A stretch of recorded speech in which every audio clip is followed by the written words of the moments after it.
I know that throughout this week you've been fielding a lot of questions about Verona Murphy, your candidate, and the party has decided to continue to back her.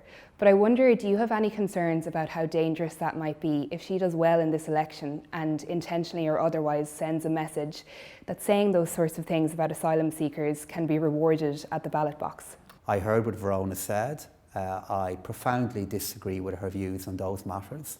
I have known Verona for a while. I've seen many of the other qualities that she has that I believe are very positive, and I accept a very fulsome and clear apology that she has given. But the responsibility for these matters now sits with figures and people like myself, and I believe so strongly that we have been so successful here in Ireland at warding off forces that are causing such harm elsewhere, and it can't happen here. And that's why people like myself have to acknowledge things that at times can be difficult in terms of how we manage change in our society and how quickly Ireland has changed, and respond back to that, but also then make the case for our country being such a welcoming country and saying we're so stronger as a society and as an economy by having new people come here, live here and make it their home. I suppose there were some concerns about what some people perceived to be Verona being given access to some vulnerable people in Dungarvan, which was then used in a Fine Gael press release as what appeared to be an attempt to rehabilitate her. Do you understand those concerns? I do understand them, and I would say to those who would have that concern that I believe any public figure or anybody looking to go into public life should be given the opportunity to visit some of our direct provision facilities to see what they do well and also to see what they don't do well, because I think better informing yourself of the realities involved in managing these kind of issues here in Ireland can only lead to more informed views.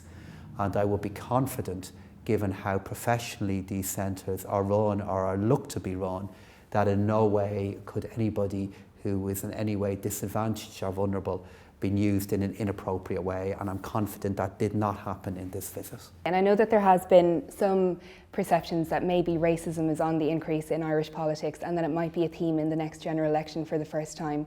Do you think that main parties like yours need to do something to make sure that your candidates don't politicise migration in a way that will be conducive to racism?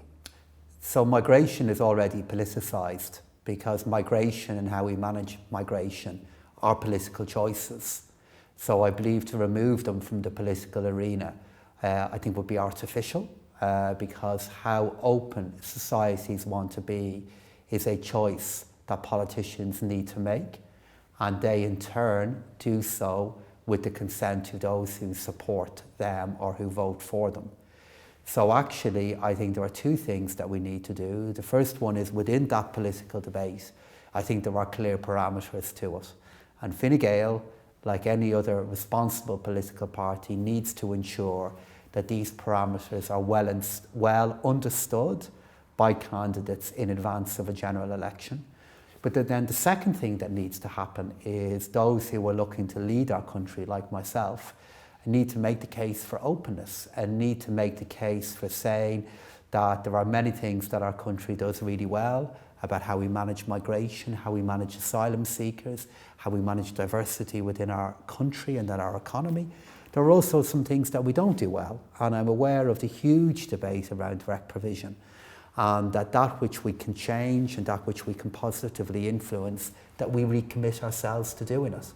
And what I'm just so determined to do is to play my part in ensuring that our political discourse and our tone about language doesn't change in the way it has elsewhere.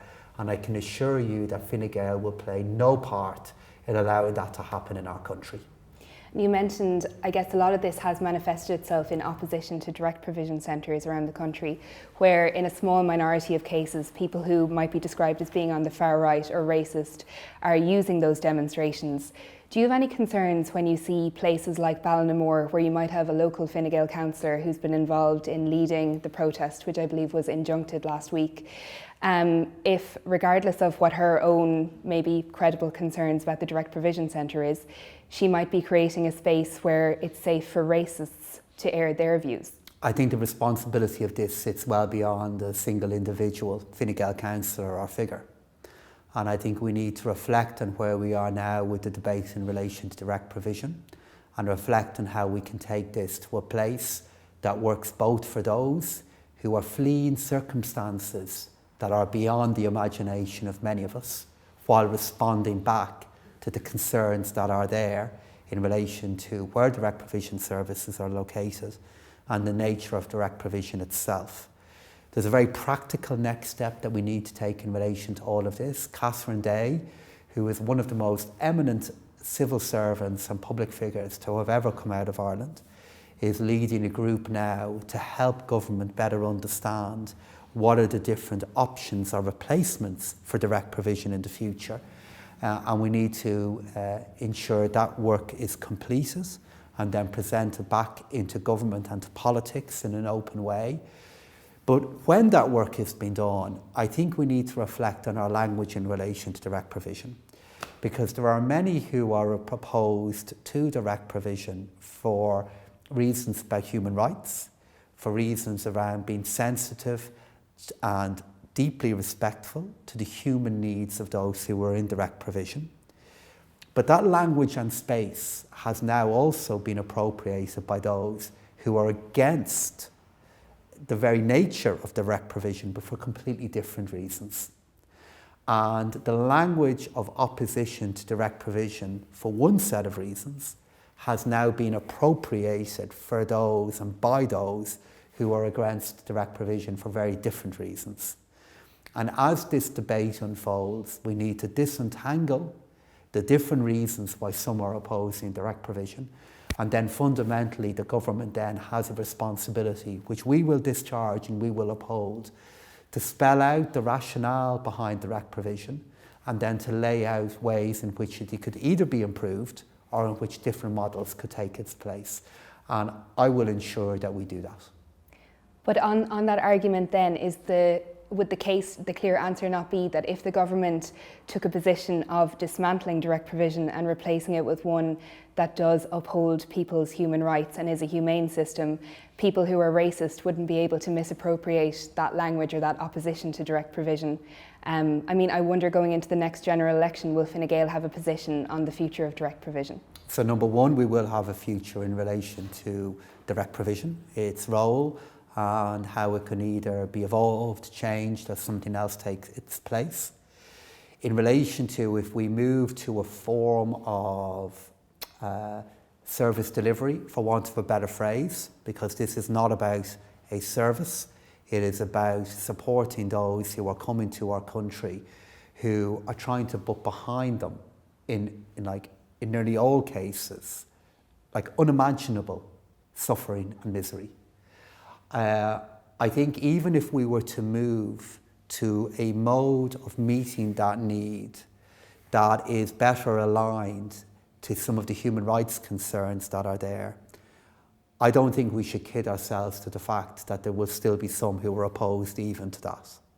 And that goes back to one of the other parts of our discussion and interview, which it is then incumbent on political parties of the centre, like Fine Gael, to make the case then as to why we have obligations to those who are so vulnerable, who are fleeing circumstances, living standards, human rights concerns that are so beyond what, as I said, we can imagine at times, while we do have obligations to them, and that we need to meet those obligations, which I believe we do.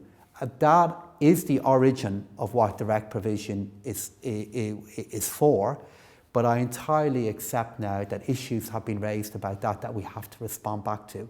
But as we're responding back to those concerns, let's also not forget that rooted beyond this is an obligation that we have to play our role in meeting the needs of the most vulnerable. And I really believe we have those obligations. So personally, are you instinctively in favour of reforming direct provision on a human rights grounds? I'm in favour of looking at how we can reform and how we can change direct provision. I am, however, as a member of government, to be open about it, I'm also aware of the many trade-offs and issues that we do have to reflect upon. If we're going to look to move to something that's very different to direct provision, there's a couple of questions that we need to debate and have good answers to and then make decisions on. We need to reflect on the fact that if a new model takes the form of direct provision, that this will be a model that many more might look to access and seek. Number two, we have to think through what will be the consequences of evolved or changed or maybe forms of direct provision or maybe something completely new.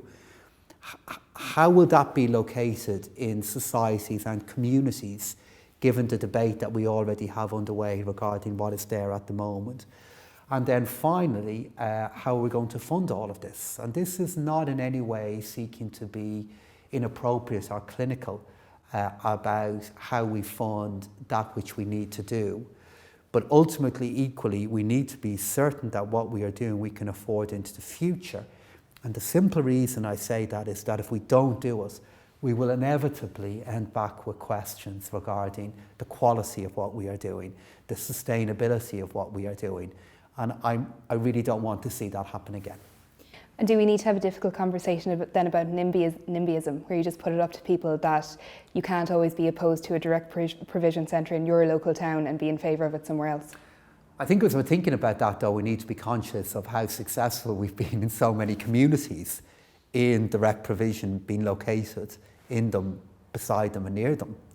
And what is so something we need to reflect on and be so concerned about is that alongside the debate that we've had about the appropriateness of direct provision, we have also been successful in having so many direct provision centres that have met the needs have looked to meet the needs of those who are in them, but also have been located beside communities. And like you do get to points in politics and in being involved in governing in government where you do have to make the case for like, this has to go here. But like before we get to that point, we have to be winning the argument better than we're doing at the moment. And we've won the argument in the past in communities all over the length and breadth of the country, and we need to rediscover our ability to do that. And we cannot let the kind of tone that has affected how these things are debated in other societies happen here in Ireland. We also can't be blind to the causes of it. And we need to respond back to the tone and deal with the causes. And I and my party are so committed to doing that. Just before we wrap up, on that question of tone, can you understand how some people, including some activists who are currently living in direct provision, find it offensive when the Taoiseach is asked about reforming direct provision and he uses phrases like, you can leave at any time, or it's a service offered by the state? Can you understand how that can cause some deep anxiety and upset among those people? Of course I can, and that's why I anchored my own language in relation to how we provide this, also in the context of the needs of those who are inside direct provision at the moment. So of course I can understand that. But in addition to my understanding that kind of concern, I'd ask people to be aware of the many different issues and pressures and trade-offs that the government has to manage.